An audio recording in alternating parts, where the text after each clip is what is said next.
রাসূলুল্লাহ সাল্লাল্লাহু আলাইহি ওয়াসাল্লাম বলেছেন, আজ রাতে আমার উপর এমন একটি সূরা নাজিল হয়েছে যা আমার কাছে পৃথিবী এবং এর ভেতর যা কিছু আছে তার চেয়েও বেশি প্রিয়।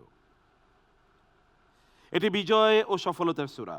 এটি কোন সূরা যা নবীজির কলিজার প্রশান্তি ছিল, দুনিয়া এবং দুনিয়ার সকল সম্পদের চেয়েও তার কাছে বেশি প্রিয় ছিল?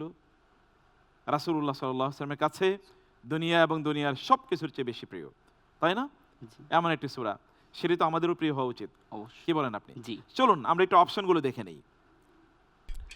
প্রথম অপশন সূরা মুহাম্মদ, খ সূরাতুল ফাতহ, গ সূরাতুন নাসর, ঘ সূরা ইব্রাহিম। জি, আলহামদুলিল্লাহ।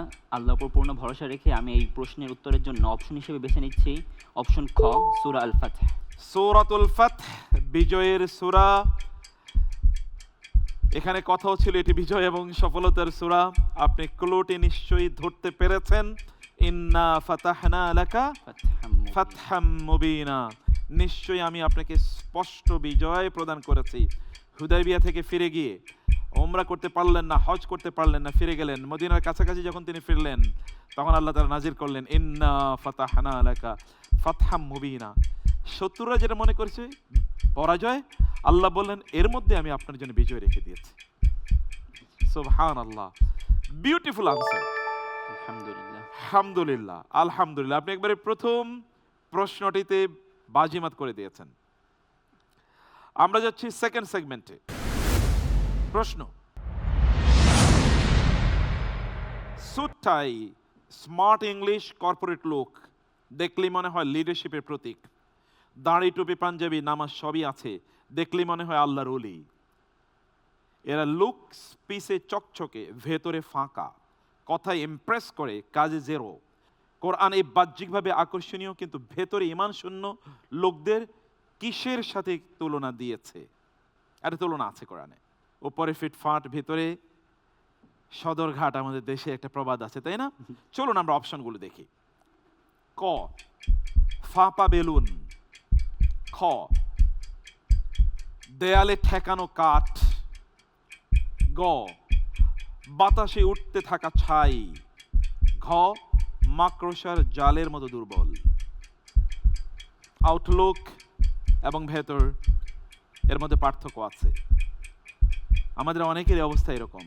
উপরে হয়তো আমরা দিনদারি দেখাই, ভেতরে কি আছে আল্লাহ ভালো জানে। কোরআনে কি কোথাও এরকম দৃশ্য মনে পড়ছে আপনার?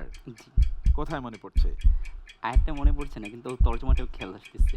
আপনি কোন অপশনটাকে তাহলে নেবেন? আলহামদুলিল্লাহ, আমি এই প্রশ্নের উত্তরের জন্য বেছে নিচ্ছি অপশন খ, দেয়ালে ঠেকানো কাঠ।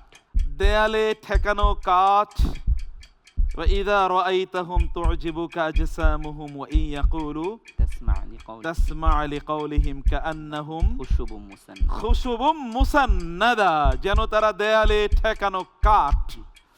তারা যখন কথা বলে তাদের চেহারা দেখলে আপনি মনে করবেন যে অবাক করা তো খুবই ইমপ্রেসিভ লোক, কিন্তু এরা আসলে দেয়ালে ঠেকানো কাঠের মতো। এদের ভেতরে কিছুই নাই, অন্তঃসার শূন্য। আপনি বলেছেন খ, আর আমাদের সিস্টেম বলছে আনসারও আসলে খই। আলহামদুলিল্লাহ। আলহামদুলিল্লাহ, আপনি যথাযথভাবে ধরেছেন। কোথায় আছে আয়াতটি? সূরা মুনাফিকুন। সূরাতুল মুনাফিকুন। অসাধারণ, আপনি একেবারে রাইটলি পয়েন্টেড আউট করেছেন। আমরা যাচ্ছি থার্ড সেগমেন্টে। প্রশ্ন, সূরাতুল মুমিনুন সূরা নম্বর 23 আয়াত নম্বর 3। আল্লাহ তাআলা বলেছেন ওয়াল্লাযীনা হুম আনিল লাগওয়ি মু'রিদুন। এই আয়াত অনুযায়ী প্রকৃত মুমিনরা লাগওয়ুন থেকে বিরত থাকে। নিচের কোন অর্থটি লাগওয়ুন এর অন্তর্ভুক্ত? চলুন আমরা একটু অপশনগুলো দেখি। জি, ক সৎ কাজ না করেও ধর্মীয় কন্টেন্ট শেয়ার করে তৃপ্ত থাকা। ফেসবুক প্রোফাইলে দেয়া আছে অমোক, কিন্তু ভেতরে কিছুই নাই। প্রোফাইল একেবারে আল্লাহর ওলির। খ প্রয়োজনহীন স্ক্রলিং, অর্থহীন আড্ডা, অনর্থক কাজ ও কথা।